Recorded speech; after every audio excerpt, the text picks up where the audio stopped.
I'd like to welcome the wonderful authors we have who are participating. Susan Isaacs, Ellen Meister, and Alyson Richman. You've seen their bios, but I will just read a sentence or two from their bios. Susan Isaac was dubbed Jane Austen with a schmear, and I don't think anybody else in the whole world has that description. Among her 14 novels are Compromising Positions, Shining Through, Lily White, and most recently, the critically acclaimed Takes One to Know One. Before she took to books, she was an editor at 17 magazine, as well as a political speechwriter. Ellen Meister, her newest novel is The Rooftop Party, was chosen as a Long Island Woman's Summer Pick of the Year. It follows her other critically acclaimed books, Love Sold Separately, Dorothy Parker Drank Here, that sounds interesting, Farewell, Dorothy Parker, The Other Life, The Smart One, and Secret Confessions of the Applewood PTA. And we also are delighted to welcome Alyson Richman. Alyson Richman is the USA Today best-selling and #1 international best-selling author of several historical novels, including The Velvet Hours, The Garden of Letters, and The Lost Wife, which is currently in development, wow, for a major motion picture. So we're very excited to have you all here and welcome you. And we would like to ask each of the authors to just read a very brief, maybe 3-minute passage from their favorite book. So, Susan, you want to start? Sure. Well, it's you love all your children. This is my most recent, so I'm going to read in larger font from there. This is Corey Geller, and you'll get the gist of what she is. She left her job in counterterrorism at the FBI, and she's now living on the North Shore of Long Island. I was early for lunch. Oh, excuse me. She's in a lunch group. Freelancers meet every Wednesday. Even if I drag my feet, I'd be on time. True, I could stroll over to Manhasset Bay for maybe a couple of minutes and watch sunbeams exploding on the caps of the waves, inhale the aroma of washed up mussel shells. I'd be a little late, but at least I'd feel alive, because right then I was already numb with pre-boredom, knowing too well what the next hour and a half would bring. But then I heard my name shouted across 2 lanes of Shorehaven's Main Street. Corey! Corey! Over here! As if one of the more clever gulls had mastered English. So even before I turned, I knew it was Phoebe Millowitz, eBay reseller with a 99.7 positive feedback. Ever on the lookout, her head swiveling, right, left, right, she waited for a flatulent minivan, a rumbling fish delivery truck, and a top-down BMW, its panache diminished by its driver, a guy older than Kaiser Wilhelm. I could have escaped Phoebe at my peak 12 years earlier, when the Bureau transferred me from DC to New York to be part of the Joint Terrorism Task Force. I'd finished the marathon in 4 hours and 42 minutes. But she might take offense if I cut and ran, especially since we were both headed to the same restaurant. the same table, actually. I Thank could you. go on, but I Yeah. shall restrain myself. Thank Right. you. We do get the flavor of it at any rate. Okay, Ellen, would you like to give us a little Sure. flavor? Sure. Yeah, I mean, like Susan, you know, picking a favorite book is just impossible. It is like picking a favorite child. But I'm fairly obsessed right now with my, I would say my new book. It's really my forthcoming book. It's coming out in August, and it's called Take My Husband. This is an advanced review copy. So I'm just going to read the opening from that, the opening couple of pages. So that way it really doesn't need any explanation. I'll just jump right into it. Okay, this is Take My Husband, Chapter 1. Laurel Applebaum heard a familiar ringtone as she shuffled toward the lockers at Trader Joe's, tired and spent after a full day on her feet. Was that her phone? Her first instinct was to rush, but she stopped herself. It was probably her husband, Doug, with one of his inane emergencies, like running out of chocolate-covered almonds. God forbid he should go 10 minutes without a snack. The phone rang again, but Laurel didn't pick up her pace. She could have. There was always a little reserve left in the tank. But she decided to indulge in her end-of-the-day crankiness, even though she might pay for it later. When Doug started whining about his deprivations. For now, for this one moment she had to herself, it felt like a miniature vacation. Sometimes Laurel told herself she should get a job where she could sit all day, like her sister-in-law, who answered phones in a doctor's office. Then Laurel would look at her coworker, Charlie Webb, who was more than 20 years her senior and the fastest cashier they had. Always smiling, he was beloved by staff and customers, and Laurel thought of him as a cross between Kris Kringle and the philosophical deathbed guy from My Tuesdays with Maury. He made her laugh and want to be better. By the time Laurel opened her locker, the ringing had stopped and started up again. She pulled her purse from its hook and fished out her phone. Sure enough, Doug was on the caller ID. "Hi," she said wearily, hoping she conveyed enough pathos with the single syllable to elicit some sympathy.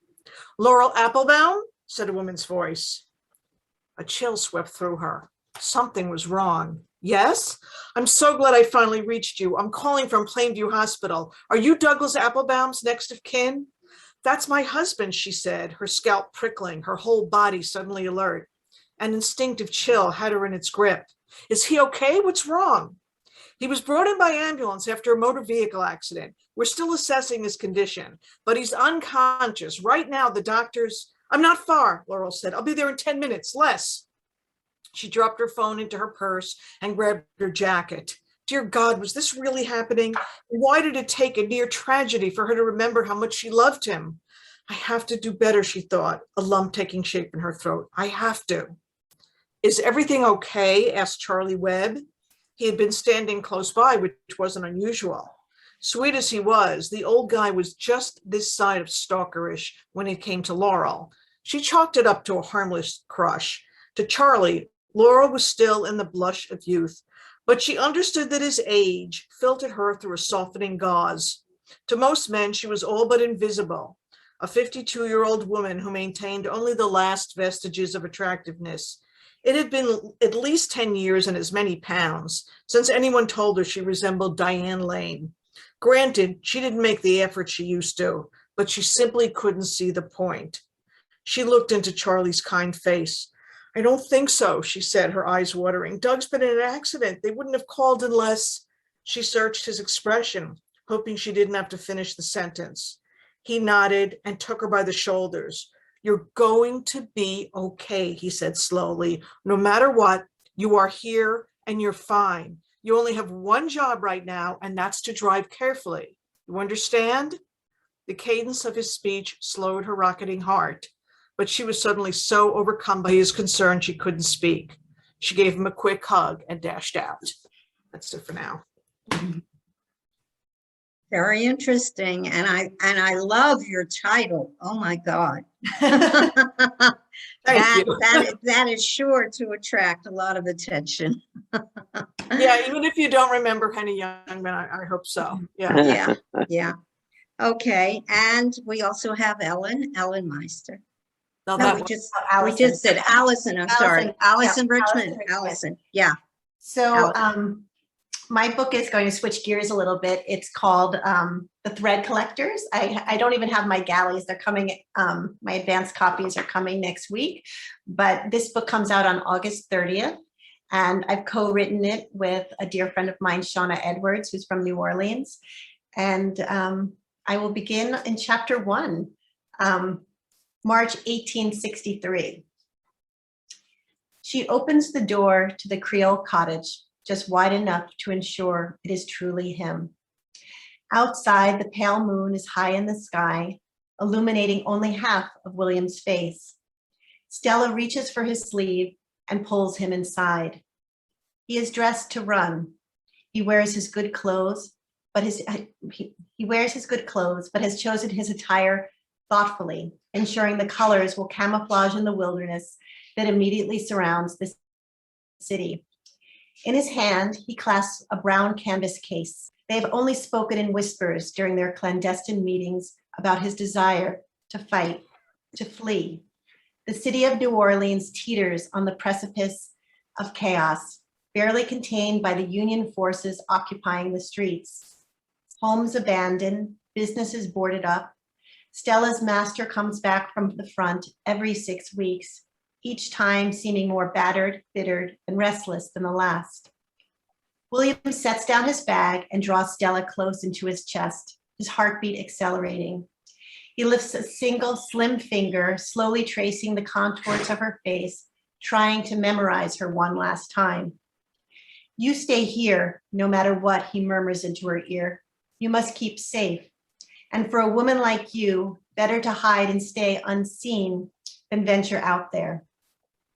In the shadows, he sees her eyes shimmer, but she balances the tears from falling, an art she had been taught long ago when she learned that survival, not happiness, was the real prize. Stella slips momentarily from William's arms. She tiptoes toward a small wooden chest. From the top drawer, she retrieves a delicate handkerchief with a single violet embroidered in its center. With materials in the city now so scarce, she has had to use the dark blue thread from her skirt's hem to stitch the tiny flower on a swath of white cotton cut from her petticoat. So you know you're never alone out there, she says as she closes William's finger around the kerchief. He has brought something for her too, a small speckled cowrie shell that he slips from a worn indigo-colored pouch. The shell and its cotton purse are his two most sacred possessions in this world. He puts the pouch, now empty, back into his pocket. I'll be coming back for that, Stella, William smiles as he looks at the talisman in his beloved's hand. And for you too. Everything will be different soon. She nods, takes the shell, and feels its smooth lip against her palm. There was a time when such cowries were used as a form of currency for their people, shells threaded on pieces of string exchanged for precious goods. Now the shell is both worthless and priceless as it's exchanged for safekeeping between the lovers. There is no clock in her small home. William too wears no watch, yet both of them know they have already tarried too long. He must set out before there is even a trace of sunlight, and even then his journey will be fraught with danger. Go, William, she says, pushing him out the door. Her heart breaks, knowing the only protection she can offer him is a simple handkerchief, her love stitched into it by hand. He leaves as stealthily as he arrived, a whisper in the night. Stella falls back into the shadows of her cottage. She treads silently toward her bedroom, hoping to wrap herself tight in the folds of the quilt that brings her so much comfort. You all right? A soft sound emerges in the dark. Amini? Stella's voice breaks as she says the woman's name. Yes, I'm here. Amini enters the room, her face brightened by a small wax candle in her grip. In the golden light, she sits down on the bed and reaches for Stella's hand, still clutching the tiny shell, which leaves a deep imprint in her palm. Willie's strong, Amini says over and over again. He gonna make it, I know. Stella doesn't answer. A flicker of pain stabs her from the inside, And finally, she allows her tears to run. Thank you so much. All three are just so terribly intriguing. I think we have to rush to the bookstore right now. My series of questions are to all of you. So just jump in and for each question. My first question is, how has your life experience shaped your stories? Or has it not? Okay, you want to start, Alyson? How has my life experience shaped my stories? Well, I'm a daughter of a painter, and I always like to credit my mother in teaching me to sort of see the world in sort of color and texture and different, shadow and light. I really think that my upbringing with her taught me to sort of use that lens when I'm writing. So I think that's probably the biggest influence on my style of writing, that sort of artistic lens. And I think definitely, I've published 2 books before I had children. And I know that once I had my first child, that it changed a whole different way of writing. I mean, I think that life experience was definitely the most profound. And I'm always drawing from watching them. I mean, it's such a gift to be able to watch something from infancy grow. My son just went off to college, but to have 18 years where you're actually watching a life, trying to shape that life and not always succeeding. I always joke that my characters do what I tell them to do, but my children certainly don't. So it's, but I think my mother and my children have definitely shaped my writing the most. Yeah, I think my answer is maybe the kind of thing that is common to all novelists, but people often ask me my books, oh, which character is you, or which things really happened and which things didn't really happen. And the truth is, I don't write about things that actually happened to me, but I do try to capture emotional truths. So the emotional stories in any vignette, in any scene, is usually something that I try to find some real authenticity, something that I really feel, something that was sort of profoundly emotional to me. So I'll plumb the depths of those emotions, within the scene, even though it's dressed up in, complete fiction, something that never happened to me. And in that way, I think for me, at least, it sort of frees me to expose more truth, to expose more emotional truth. I think if I was a memoirist, I might be sort of tempted to hide certain things and not let everything out. But when I'm sort of dressing it up in fake events, I could really, push into the real emotions. So probably true of, I think, most novelists. That's my response to that. And by the way, and I'm a poet, I think it's true of poetry too. Yeah. Very much so, only in a much more condensed fashion. But you are you're plumbing the depths of the experience and the emotion. And Susan? I think it was a whole bunch of things. Growing up in the 50s and 60s,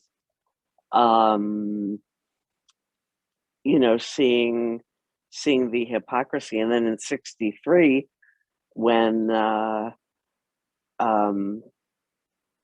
Betty Friedan published Feminine Mystique.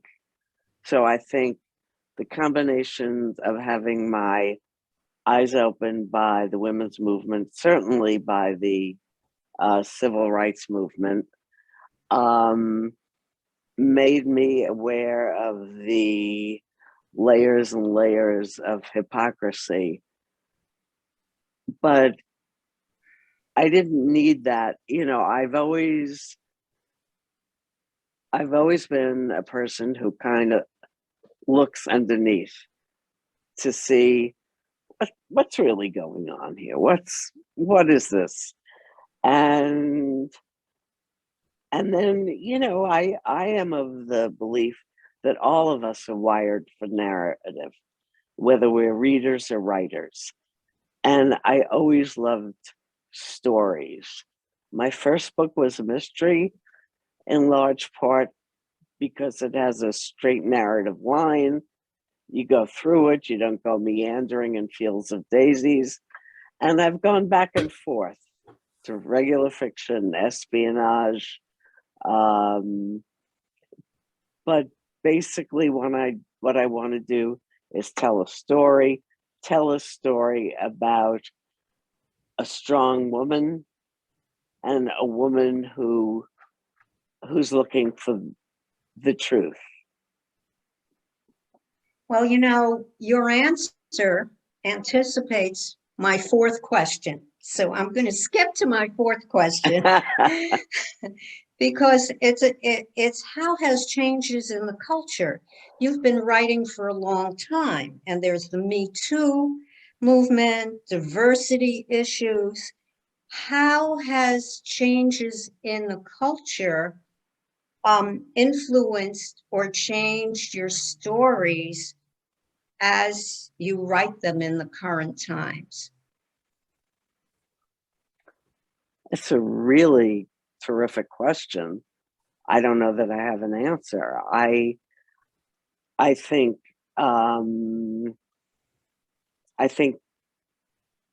I've taken note of it. Certainly, I was,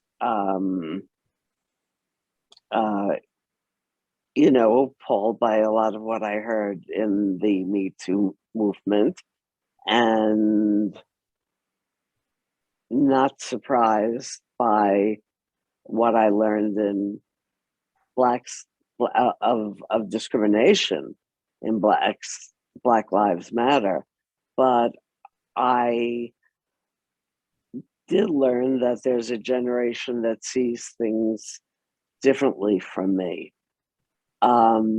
So that when I create characters, Corey Geller, who's in this book, I have a sequel coming out, Bad Seymour Brown, and then they've asked me to do a third one.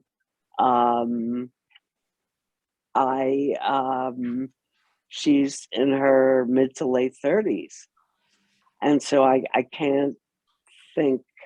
I have to think in a different way. I have to see the world, and so it's just really the only way to do that and to be able to create characters of all types is to stay engaged in the world. Yes, we all need a room of one's own, but and I actually, for someone so blabby, I'm more of an introvert, but I do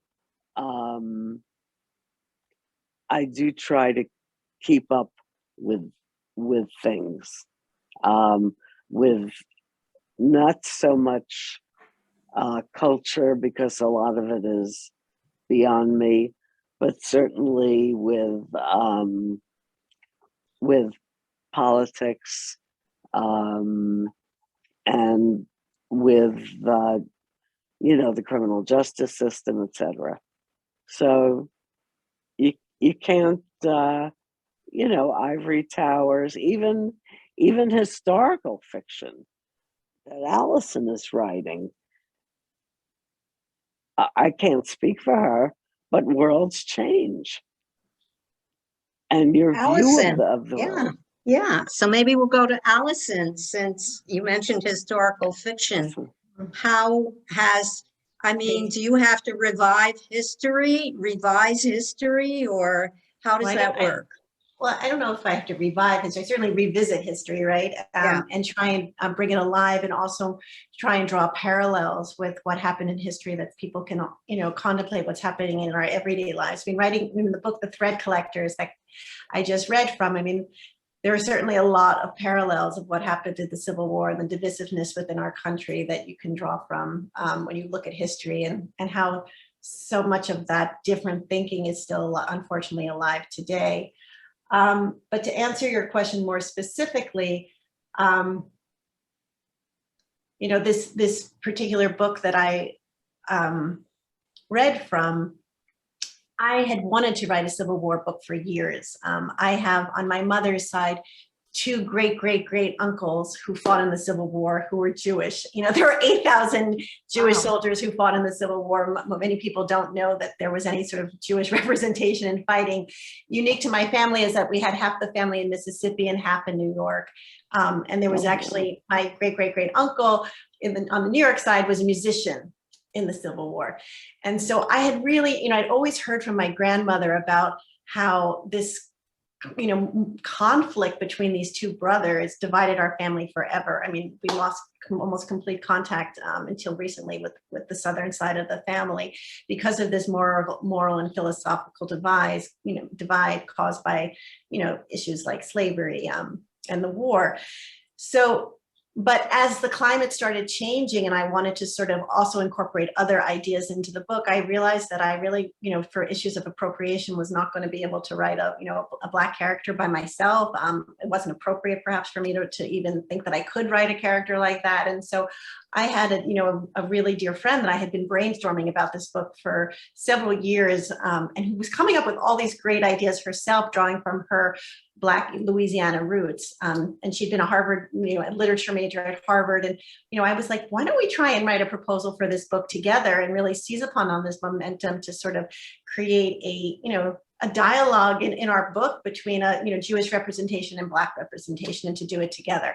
So that's not something that I think 20 years ago, I wouldn't have even thought possible, that you could have, dual perspective in a single novel and team together and sort of really stitch that tapestry in the book of people drawing from their own personal wells of ancestry. But it's new and it's exciting. And I'm really, I think it adds just another, one thing with her historical fiction, the more layers that you have, the more richness you have, I think it does make the history come alive. And thank you for bringing up the idea of appropriation, because Mm-hmm. that's another issue Mm-hmm. that has been current, that has not been in the forefront years ago, but now is a current issue. Very much. So that's very interesting that you teamed up with somebody else to Mm-hmm. write this story. Yeah. Ellen. Yeah, I actually have something very specific in relation to your question, which is that, so in 2020, I came out with a book called Love Sold Separately, which, despite the title, is actually a murder mystery. And the character is this self-sabotaging young actress who gets a job as a host on a shopping channel. And I'm not going to give any spoilers, but there are certain scenes. There's a in the studio where they have the shopping channel, there's a rooftop where they have rooftop parties. So I was planning the idea for a follow-up book with this same character. And, it's kind of like Chekhov's gun on the mantle. There had to be, somebody had to go off that rooftop in book 2, right? And since these are lighthearted murder mysteries, I needed the murder victim to be somebody who really deserved it, right? I didn't want the reader to feel bad about, who it was who got killed. So I created a character who was absolutely horrible. He's sort of a cross between Harvey Weinstein and Bill Cosby and a bunch of really unsavory political characters who I probably shouldn't mention, but people who really got under my craw during the Me Too movement. See, it was at the forefront of my mind during the Me Too movement when I was planning this book. And I said, I'm going to create this character who's an amalgam of these like horrible Me Too characters and push him off the roof to his death, which was incredibly cathartic, and it felt great. So that was a very concrete way in which what was going on in the world made its way into my book, and I was able to sort of work out some of my frustrations that I felt while watching the news and being truly horrified at all these stories. I was able to sort of push it into my fiction and literally push the son of a bitch off the roof. So. That is really apropos. Thank you so much for that. Has your process, what is the most challenging? Here's another question. I'm going back to one of my original ones. What is the most challenging thing about writing fiction?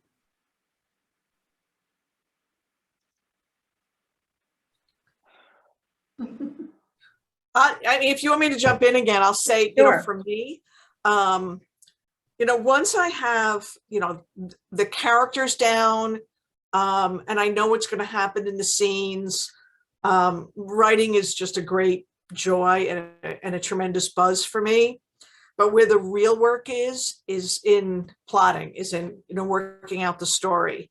And, I'm a big believer in story structure and delivering the reader with a really solid story structure with a beginning, middle, and end. So for me, that's the hardest part. And that's where, the real work is the work that's really not necessarily that fun for me to sort of work out the plot, because it's so damned hard. So for me, that's the most challenging part. Character is not that challenging. Writing the scenes is not that challenging. Writing the dialogue is a blast, but really working out the story details, that's the part that makes me sweat. I wonder if if Yeah. Susan and Alyson feel the same. Yeah. Yeah, to a degree, that's right. I mean, because some writers naturally think of the story, what happens if I were to, be on a rooftop with a slime ball. Yes. And but to me, character always comes first. And it's generally either the narrator or, the main character. And it's finding her voice or his voice in a couple of cases. It's getting a sense of where they are. I had this wonderful woman who was in love with her boss, and she was lower middle class and he was very upper, and I didn't know what to do with him. And it wasn't until I thought World War II, because there was more of a class structure, but also it gave her a chance to prove that she was a hero. So many there are so many great women during that war, who were in resistance movements, who worked for the OSS, etc. And I decided, let her be one of them, and let's see who's going to be the class act. It doesn't make it easy. My first draft till I get the end is always not only it's a struggle, it's horrible and miserable, and I say, why am I doing this? Why don't I take tennis lessons or something? But the joy for me is going over it, rewriting it, refining it, playing with the language, playing with the relationships, because you're just creating you're God with a small g, creating a universe.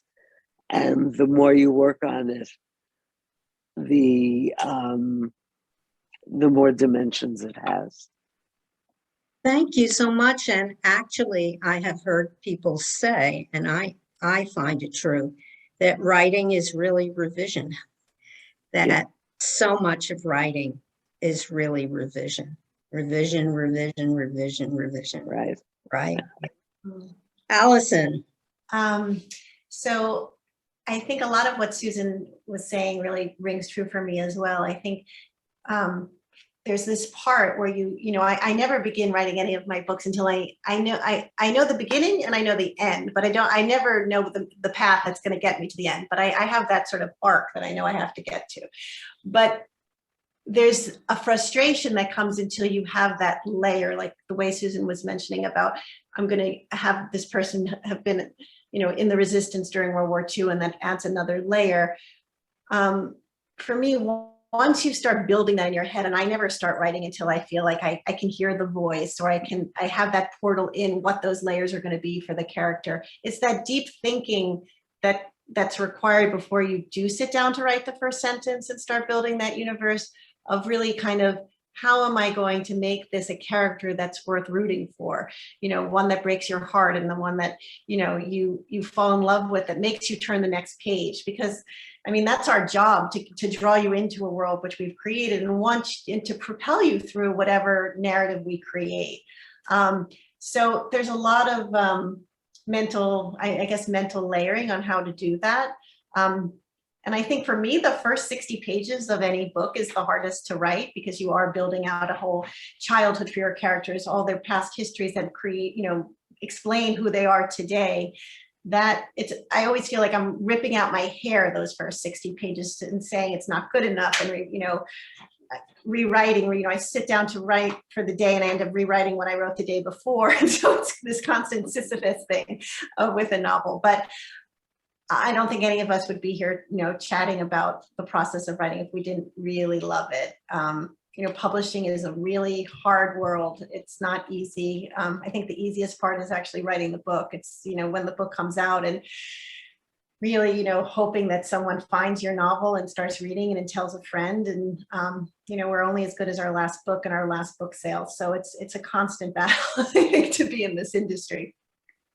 So thank you. So you just brought up something else that I'd like to ask about, and that is the publishing process itself. Has it changed? Has it become harder than it was, let's say, 10 years ago, let's say 20 years ago?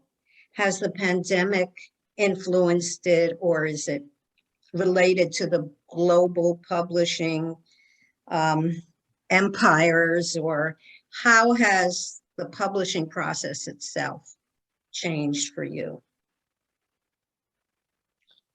Okay, well, you know, since I've been around the longest, it's changed completely.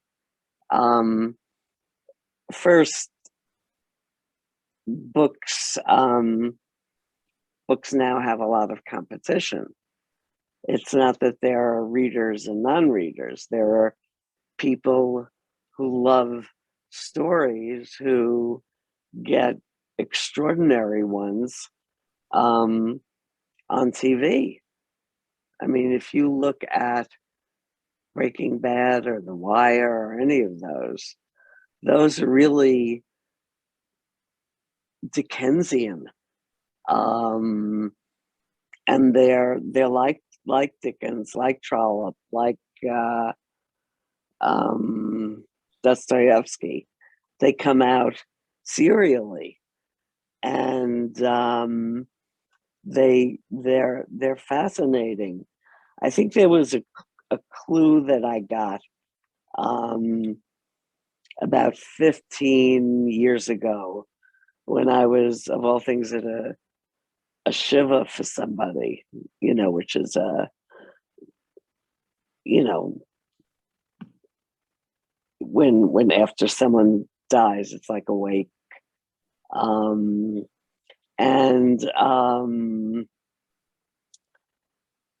There were lots and lots of people, but it came down to me, a film director, and a TV journalist happened to be in a corner, and we were all discussing what was on TV.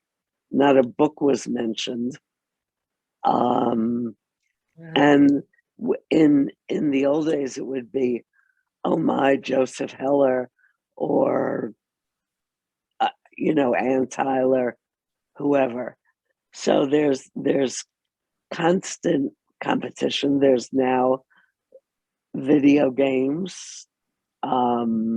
There are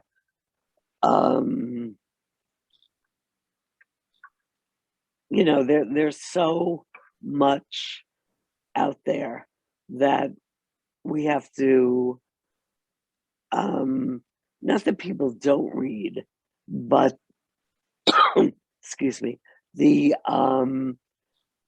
number of successful authors are fewer, and the publishing houses want something that's going to be huge. So, years ago, all these mid-list authors. So people have to be self-sufficient. There are people who self-publish. There are people who go lots of different ways. But the point is, you are now so involved in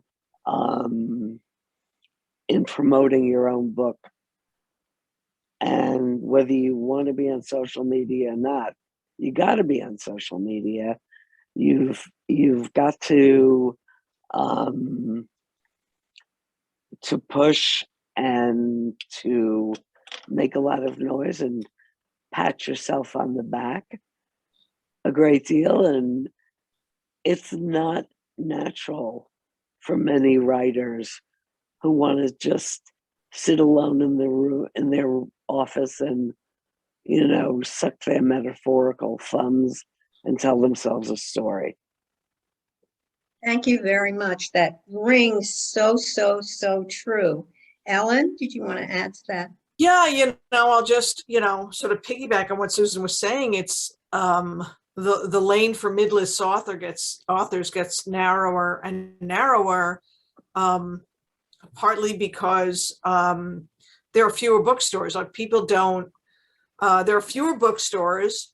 People buy books less in bookstores, right? So people that do buy books are either buying them online, or if they're buying them in a brick and mortar store, they're buying them at Costco or at BJ's or at Walmart or from the paperback rack at the supermarket. And you're not going to find mid-list authors in those venues, right? It's only going to be the big blockbuster authors. So I think it's sad for readers, because I think readers get less of a choice and only get to sort of choose from, those big blockbuster authors, instead of like experiencing, the way we used to experience reading, which was to really have this huge range to choose from. It gets harder to find, and online, like Susan was saying, becomes much more important, and you have to find a way to connect with readers online. And yeah, like you said, whether you want to or not, you got to be on Twitter, you got to be on Facebook, you have to be on Instagram, and trying to reach readers that way. And it's, it's tough. I agree. I would rather not be doing it. I would rather not be, begging people to buy my book. I'd rather let other people do that for me. But now it is absolutely part of the job. Right. Alyson, do you have anything to add to that? Yeah, I mean, I'll add something a little different. I think one of the challenges in publishing for me personally is I think that there's definitely, you get this pressure from your publisher to be branded, to be writing the same thing over and over again. That's a no-brainer for them to market. I think it's if you have gone into writing because you want to explore something different intellectually with every book, and go in, for me, historical fiction, not wanting to stay only in World War II just because I had a success in a World War II book, then I should only write World War II. The sense of, stay in your lane is very frustrating as a creative person. I feel like I'm constantly battling to try and get this, justify why I don't want to stay in World War II after, a few books in that period. So we'll see how my Civil War book does. For me, that's, I think, a really great challenge. Not to say that I don't agree completely with what Ellen and Susan are saying. Again, I started publishing right out of college. So it was like, I had my first book published 20 years ago, and it's changed tremendously. I mean, social media, I always feel like I'm back in the old days when a writer had something to say, the book said it, and then you could ask me in interviews, but not that I want to spend my time. I mean, I hate social media, and I feel like when I was cringing when Ellen was saying you have to be there on Twitter, because I'm not on Yeah. Twitter and I haven't done Instagram posts in 2 weeks, but I have to do it. I just hate it so much. I feel so fake and I feel like I'm hawking my wares, like, you know, it just is so uncomfortable, but yet we are forced to have to promote, and there is an expectation that they want you to do that. And I don't know, sometimes I have a bad feeling where I think sometimes the people who, you know, are getting the next book deals because they have so many followers and they feel like they're the shiny penny that likes to promote, when I really would rather be in the shadows, just, you know, talking when the book comes out, hoping to have something to say that has weight. But maybe I'm just getting too old for the business. I don't know. Oh, I think God. I think everybody know. agrees. Yeah, it's really amazing. And this is a funny thing. Like, I have 2 chapbooks, tiny poetry chapbooks. And all of a sudden I look online and it's in Walmart. And I'm saying, why is my poetry chapbook in Walmart? Somehow it found its way there. It like has a life of its own. And I'm really totally flawed by it. I mean, it just, these things happen. They have their lives of their own, apparently.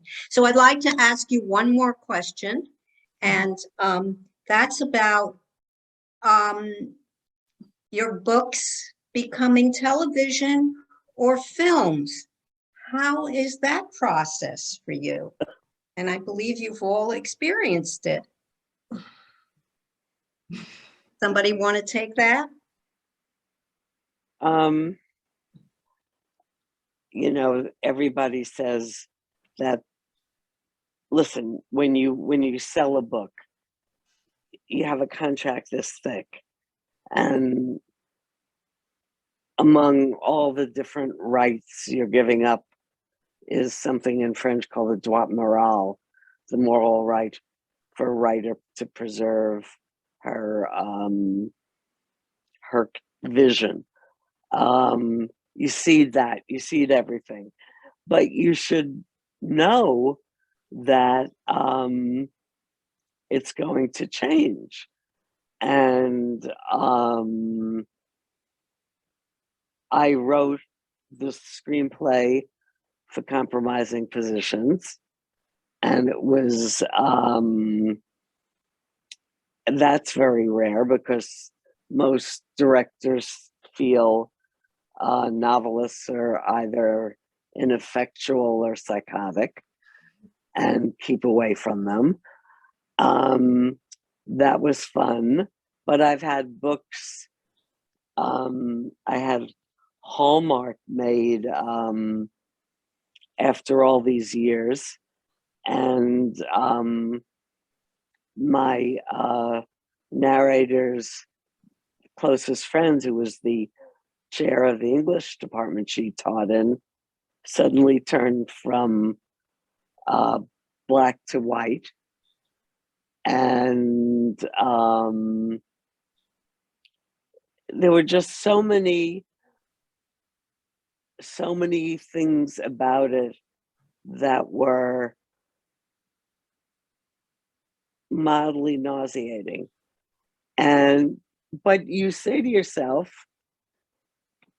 either it's going to get my name around, or I'm being adequately compensated for my pain, or don't sell it. So I think you really have to be grown up about it. That even as when I wrote my own screenplay, at the end of, there was one scene, the movie was starring Susan Sarandon and Raul Julia.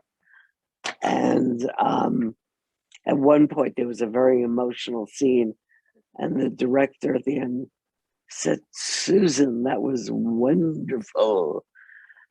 And I started saying thank you, and then I realized he was talking to Sarandon. And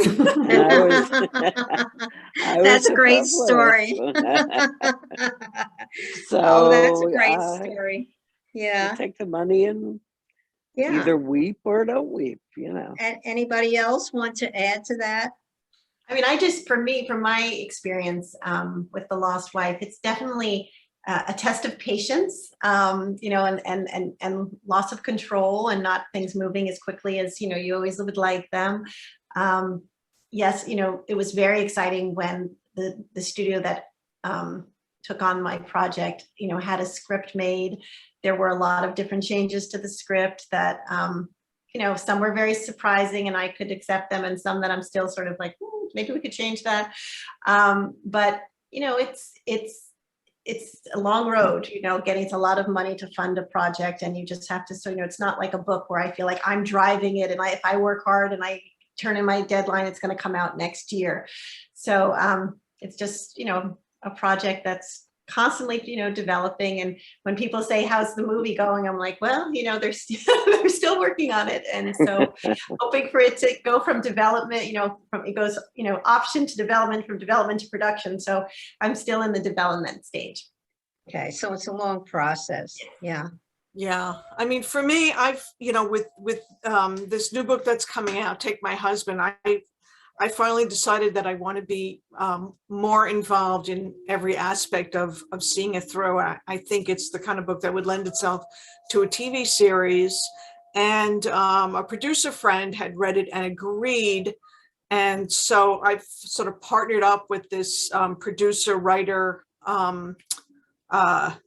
duo, and we're working on a pilot, and and you make something called a pitch deck. So I'm really involved, and they've really been mentoring me through this whole process and how to be more involved in making its way from book to adaptation for an author. They say you have to attach yourself as an executive producer, and all these things that it's been a learning experience these past few months, and I don't know, we'll see what happens, but it's kind of interesting, and it's definitely different working on selling it as a TV series than the novel side of things. So Thank you very much. And now I'd like to open, we want to save a little time for questions. So Debbie, do you want to? Yes, we have one question.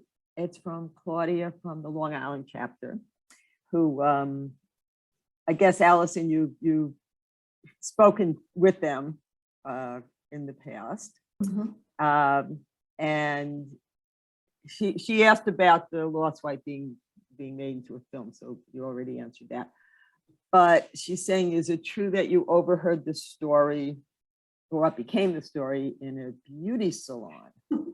So with The Lost Wife, I had been working for over 6 months on the research aspect of the book, which explores how an artist survives the Holocaust, whether the creative spirit could be extinguished when everything physically was taken away from you. Would an artist be able to find supplies in a place like Auschwitz and create, what type of art was created in a place called Theresienstadt? So I was doing all of that research, and my agent called and she said, I just want to see if you're working on a new book. I just had my second child. And I said, oh, I'm working on a great book. I think it's gonna be wonderful. It's about how an artist survives the Holocaust. And she told me on the phone, she thought it was a terrible idea. No one would want to read that book. This is back in like 2008, before the sort of explosion of World War II fiction that we're experiencing now. But yes, after my agent told me my idea was terrible, having a 6-month-old baby and a 3.5-year-old toddler around the house, and I had the babysitter for the day when I was supposed to be writing, I decided to go to this local hair salon in Huntington, where I sat down at this, and overheard a story being told about someone who the day before had gone in, had come to get their hair cut, and told this story that they had been at a rehearsal dinner where the bride's grandmother and the groom's grandfather had never met before. And I don't want to tell the whole story and take up too much time, but yes, they had been separated during World War II and hadn't seen each other in 60-something years. Yeah, so it is a true story that I heard that part of the novel at a hair salon. Debbie, any other questions? We don't have any other questions. So Oh, I think okay. everyone was so great at answering the questions that nothing else. So Okay, so let me see if I have any. Does anybody want to just say anything? What's the best advice about writing that you ever received? That's my last question. I throw that out.